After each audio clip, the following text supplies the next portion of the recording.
A judge has ordered 13 people detained by federal agents in Chicago to be released tomorrow. And today, a judge and attorneys for several detainees got a look inside the processing center in Broadview. NBC5's JC Navarrete joining us live outside the center tonight with much more on the story. JC.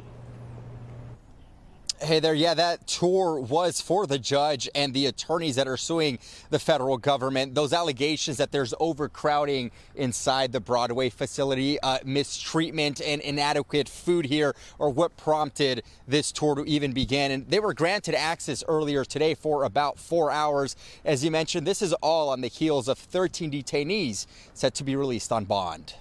A small group of protesters still remain outside the Broadview Detention Center. However, the focus Thursday was solely inside the facility.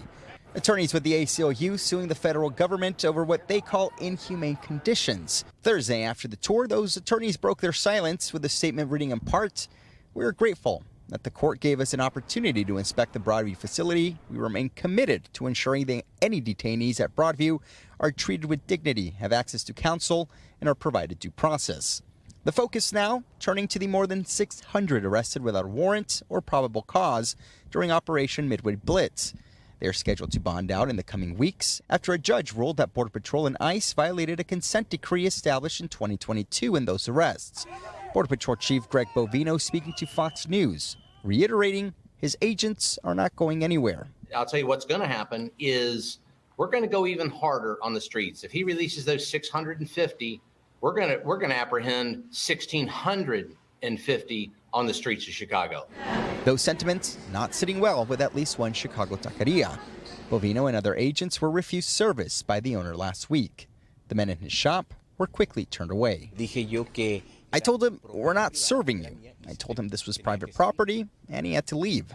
When asked why he told Bovino and the agents to leave, he said he did it for his employees. They've been here 3 times before. The first time they came, they took an employee of mine. They've caused a scene you'd only see in a movie. That employee is still detained. We're hoping he gets released. Now, those attorneys issued that statement, but they did not want to go on camera and speak. They say that they'll have more to share in the coming days and weeks. Again, 13 detainees are slated to be released on bond tomorrow. Back to you.